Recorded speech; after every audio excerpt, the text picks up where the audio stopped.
Welcome to part 2 of life processes. We will first begin with few important questions from board exams.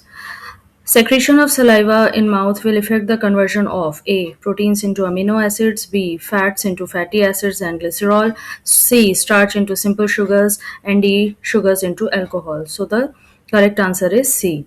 The percentage of solar energy which is not converted into food energy by the leaves of the green plants in a terrestrial ecosystem is about 99%. Yes, here they are asking about the percentage of energy which is not converted. So in actual plants only utilize about 1 to 2% of the solar energy for preparation of their food. The maintenance of functions of all living organisms must go on even when they are not doing anything particular. Even when we are just sitting in a class or even asleep, this maintenance job has to go on. These maintenance processes require energy to prevent damage and breakdown of cells and tissues, which is obtained by individual organism from the food prepared by autotrophs called producers. So first question, name and define the process by which green plants prepare food. Photosynthesis. Write the chemical equation involved in the process. It is also I have discussed in previous video. And third question, the proper sequence of events that occur in synthesis of food by desert plant is night time is the stomatal opening time, then the carbon dioxide intake and fixation happens, and then daytime is the stomatal closure time, and daytime the carbon dioxide is released, and then food synthesis is followed. I have discussed in previous video. Explain giving reasons what happens to the rate at which the green plants will prepare food during A. Cloudy weather and when the stomata gets blocked due to dust. So the rate will definitely decrease. During the cloudy weather, what happens? The rate of food preparation decreases. Reason is that the clouds will obstruct the light energy, and light energy is clearly required to split water molecules and power the chemical reaction. Less light means the plant cannot absorb enough energy to drive the process at full speed, although they absorb only 1 to 2% of the sunlight. Now, what happens when the stomata gets blocked due to the dust? The rate of food preparation decreases naturally. The blocked stomata restricts the gas exchange. The plant cannot absorb carbon dioxide from the air due to this blockage, which is the raw material needed to build the glucose in the leaves. It also reduces the light absorption. Both the scenarios will decrease the rate of food preparation. Plants are also using specific physical and structural traits to minimize the impact of dust accumulation, like waxy cuticles, trichomes, which is the plant hair, and different vertical leaf angles. Other than the different other tactics are also present to minimize the closure of the stomata. Now, amoeba में food कैसे enter होता है? First is the ingestion. Amoeba is a single-celled organism which has no fixed shape. ये अपने body का shape continuously change करता रहता है. जब अमीबा के पास कोई फूड पार्टिकल आता है जैसे बैक्टीरिया या टाइनी ऑर्गेनिजम्स, तो अमीबा उस डायरेक्शन में अपनी बॉडी को एक्सटेंड करता है. ये एक्सटेंशंस सूडोपोडिया कहलाते हैं. Pseudo means false and podia means feet, इसीलिए सूडोपोडिया को फॉल्स फीट कहा जाता है. सूडोपोडिया फूड पार्टिकल्स को चारों तरफ से सराउंड कर लेता है, बिल्कुल जैसे कोई person is holding ball in his hands while playing. ये मूवमेंट साइटोप्लाज्म के फ्लो की वजह से पॉसिबल है. सो it works by changing the cytoplasm between a fluid state, plasmosol, and a gel-like state, plasma gel, to extend the temporary false feed to engulf the food. दोनों pseudopodia gradually मिल जाती हैं और food particle को completely engulf या फिर cover कर लिया जाता है. इस प्रोसेस को एनगल्फिंग या फैजोसाइटोसिस भी कहा जाता है. Now the food vacuole. जब फूड कम्प्लीटली अंदर चला जाता है तब अमीबा के अंदर एक स्मॉल सैक बन जाता है जिसे फूड वैक्यूल कहते हैं. इस फूड वैक्यूल के अंदर फूड स्टोर हो जाता है और डाइजेशन लेटर स्टार्ट होता है. So food vacuole is the temporary stomach for amoeba. It behaves like a temporary stomach in the amoeba. Undigested solid food is expelled by the process called exocytosis, where food vacuole moves to the cell membrane, ruptures, and throws the waste out of the body. Now we will see the nutrition in paramecium. The type of nutrition paramecium follows is the holozoic nutrition. First the paramecium के body पर tiny hair like structures होते हैं जिसे सीलिया कहते हैं. ये सीलिया continuously beat करते हैं और वाटर करंट क्रिएट करते हैं जिससे फूड पार्टिकल्स ओरल ग्रूव की तरफ पुश होते हैं and the food enters through this oral groove, which is known as the cytostome or the cell mouth. Now formation of food vacuole takes place. Food अंदर जाकर एक sac like structure में pack हो जाता है जिसे फूड वैक्यूल कहते हैं. ये फूड वैक्यूल बॉडी के अंदर मूव करता रहता है. Third is the digestion. Food vacuole में डाइजेस्टिव एंजाइम्स रिलीज होते हैं। ये एंजाइम्स कॉम्प्लेक्स फूड को सिंपल सॉल्युबल सब्सटेंसेस में कन्वर्ट कर देते हैं and absorption and assimilation takes place after that. Digested food cytoplasm में एब्जॉर्ब हो जाता है, उसका यूज होता है for energy production, growth and repair of the body. And then the undigested waste body के एक fixed spot that is the anal pore से बाहर निकाल दिया जाता है, which is known as the egestion. So a paramecium has fixed, highly specialized spots for both ingestion and egestion. Because it is a fixed slipper-like shape, it cannot take in or expel the food from just anywhere on its body, unlike an amoeba. An amoeba doesn't have a fixed shape, it continuously changes its shape, so it can engulf the food through the help of pseudopodia. Now another activity 5.3 is there. Take 1 ml of starch solution 1% in two test tubes A and B. Add 1 ml saliva to the test tube. Yuck. And leave both test tubes undisturbed for 20 to 30 minutes. Now add a few drops of dilute iodine solution to the test tubes. In which test tube do you observe a color change? What does this indicate about the presence of or the absence of starch in the two test tubes? What does this tell us about the action of saliva on starch?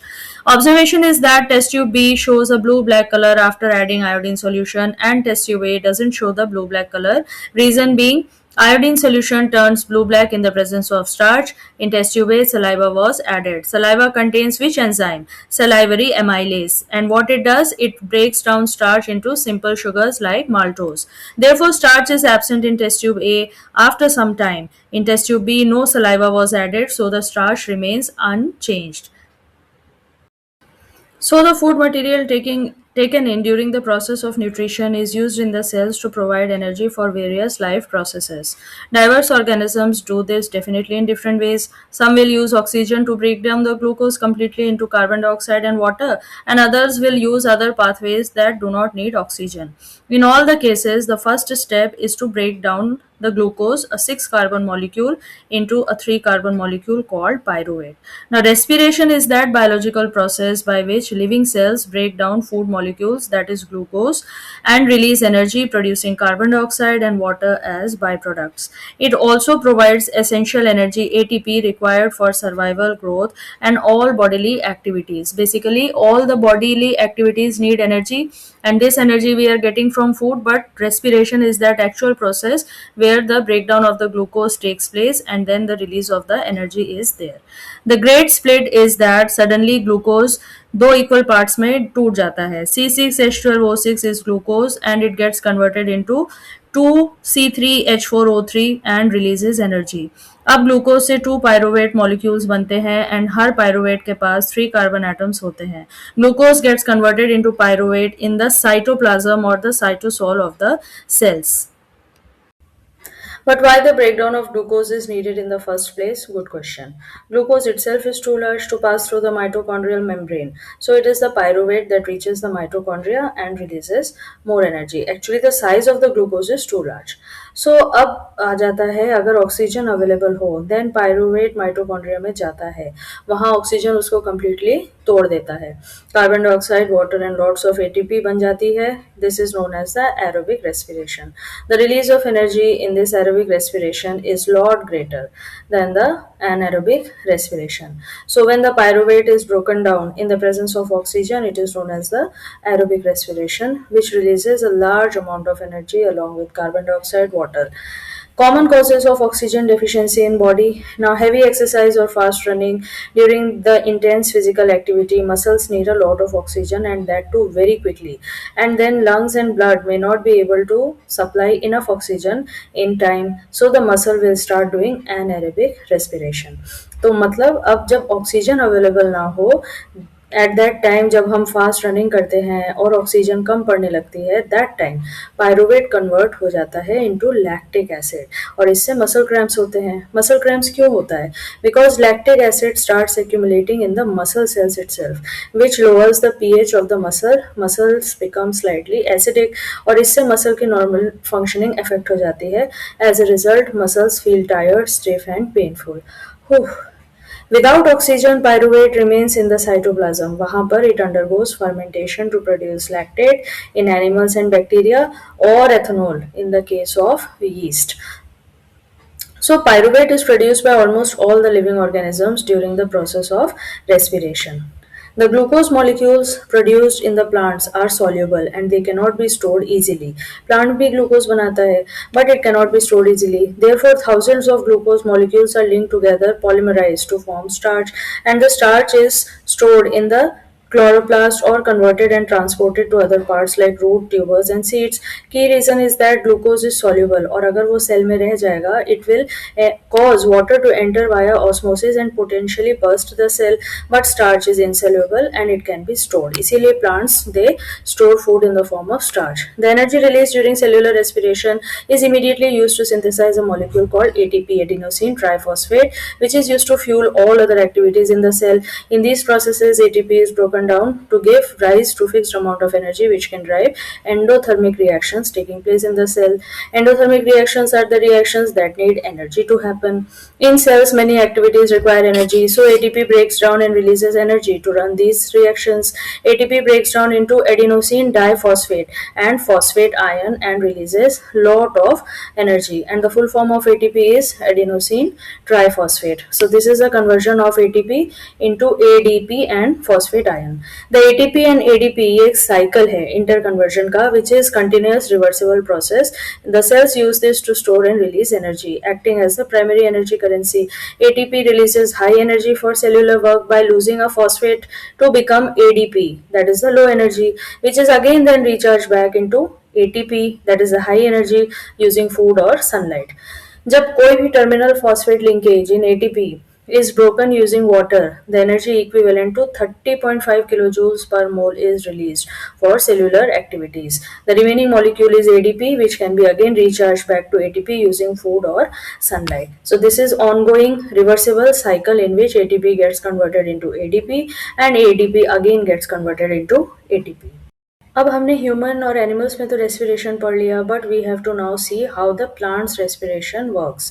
Gas exchange takes place in the plants. We know plants take in oxygen and release carbon dioxide through stomata. They are the pores on the leaves, and lenticels, the pores on the stems. Roots absorb oxygen from air pockets in the soil, and oxygen helps to break down the glucose, that is the sugar which is produced during photosynthesis in the mitochondria of the plant cell to release energy. Now respiration एक continuous process है जो कि 24/7 चलता रहता है, but during the day the oxygen produced by photosynthesis ज़्यादा amount में होता है than the amount of oxygen used in respiration, leading to net release of oxygen. And at night, without sunlight for photosynthesis, plants consume this oxygen and release carbon dioxide, making it important don't sleep under the tree at night.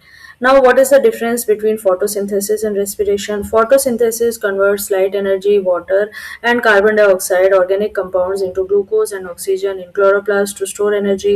It occurs only in the daylight. Organ name is the leaf and organelle name is the chloroplast. Conversely, the cellular respiration breakdown of glucose takes place in mitochondria to release ATP, consuming oxygen and releasing carbon dioxide constantly. They are two opposite processes. Photosynthesis anabolic है, it builds.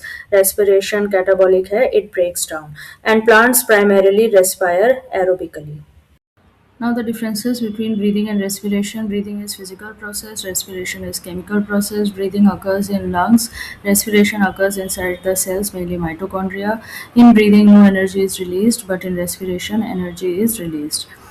Breathing involves movement of gases and respiration involves oxidation of glucose. Breathing is external process and respiration is internal cellular process. Example of breathing are inhalation and exhalation, and respiration is breakdown of glucose into carbon dioxide and water in the cells to release energy. Observe a fish in the aquarium. They open and close their mouths, and the gill slits or the operculum, which covers the gill slits behind their eyes, are the timings of the opening and closing of the mouth and the gill slits coordinated in some manner, meaning it is happening in a coordinated pattern? Yes, they happen in a coordinated pattern. They are not just any random movement. The timings are hardly coordinated. The mouth and operculum, the bony flap covering the gills, work together in an alternating cycle to create a constant one-way stream of water across the gills for the purpose of respiration. Animals have evolved Terrestrial animals are the animals that live on land and they breathe in air using lungs, and the animals that live in water they need to use the oxygen dissolved in water.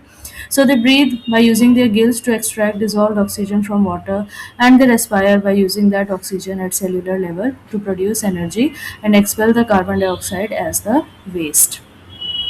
Since the amount of dissolved oxygen in the water is fairly low compared to the amount of oxygen in the air, the rate of breathing in aquatic organisms is much faster than that seen in the terrestrial organism.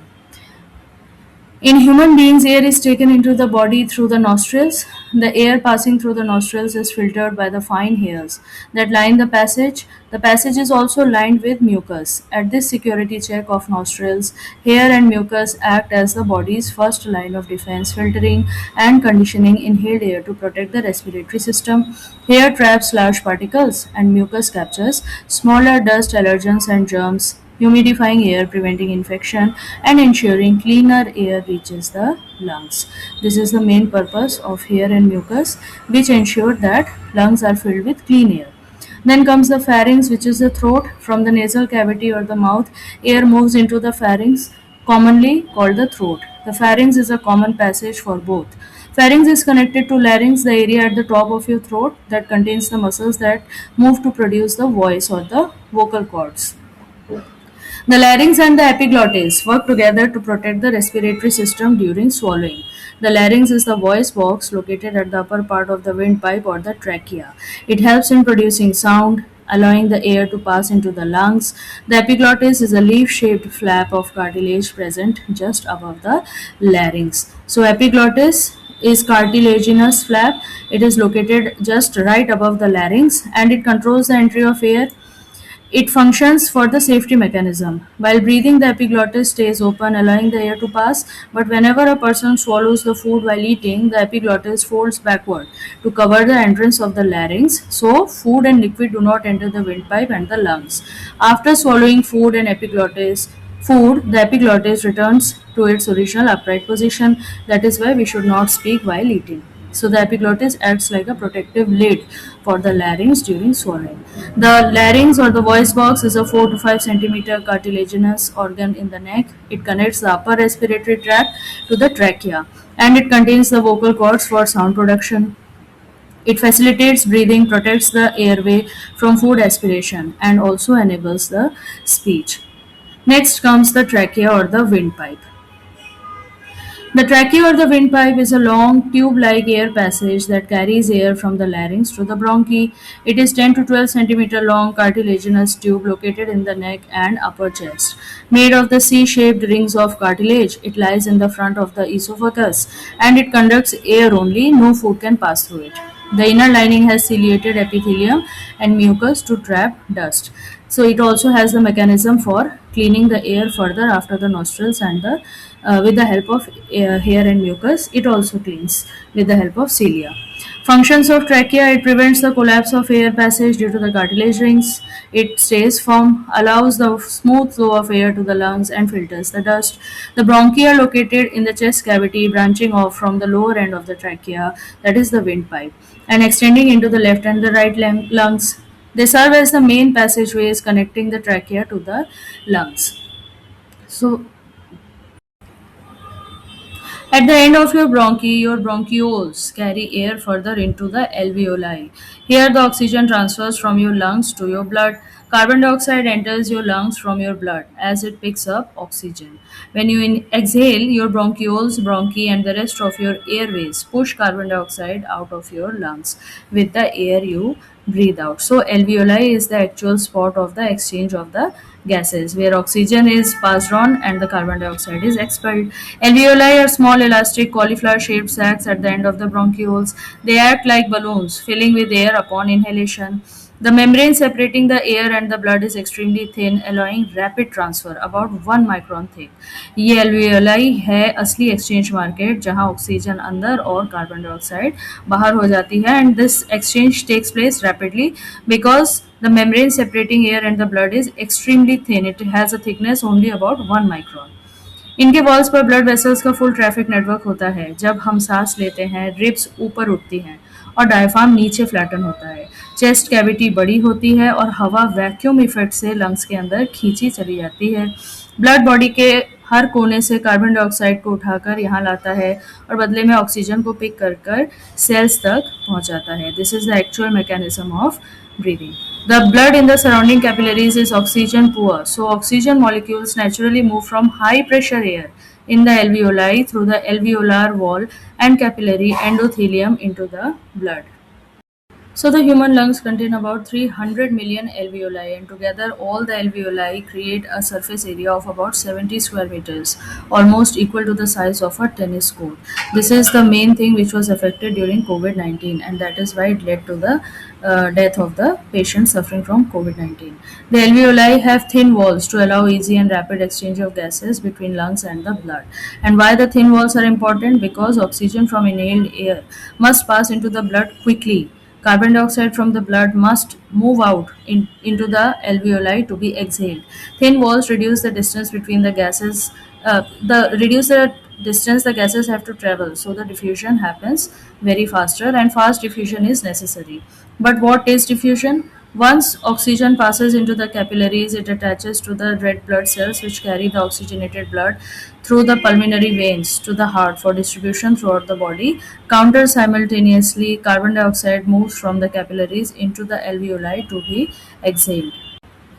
So in the lungs, oxygen is present in higher concentration in alveoli and lower in the blood. So oxygen diffuses into the blood, and carbon dioxide is present in higher concentration in the blood and lower in alveoli. So carbon dioxide diffuses into the alveoli and is exhaled out. This is the process of diffusion. And what is residual volume? ATM का minimum balance. During the breathing cycle, when air is taken in and let out, residual volume is the amount of that air which is still remaining in the lungs after maximum exhalation. Why it is needed? Because this air gives sufficient time for oxygen to be absorbed and for the carbon dioxide to be released, and prevents the alveoli from collapsing and allows for continuous gas exchange. It is the amount of air that still remains in the lungs. कुछ हवा lungs में रह जाती है after exhalation also, so that alveoli doesn't collapse totally, puncture ना हो जाए. That air maintains the proper pressure inside the alveoli, and it keeps allowing for the continuous gas exchange also. That is why the large size animals have a different mechanism. They use the respiratory pigment. They use oxygen for respiration, so the cells continuously need a fast and regular supply, and it cannot be handled by diffusion alone. Here, the respiratory pigments do the miracle. They take up oxygen from the air in the lungs and carry it to the tissues which are deficient in oxygen before releasing it there. In the lungs, there is plenty of oxygen. Hemoglobin absorbs this oxygen. Blood carries the oxygen to all the body tissues. Tissues that are deficient in oxygen means the tissues that need oxygen for respiration, and hemoglobin releases the oxygen which is required by these tissues. It is the proper job of the hemoglobin. Hemoglobin does this how? Because it binds with oxygen. Oxygen से बहुत ही strong attachment है. This pigment is present in the blood and blood corpuscles and carries oxygen to all over the body. This brings us to the end of this part. Please like, share and subscribe if you find it interesting.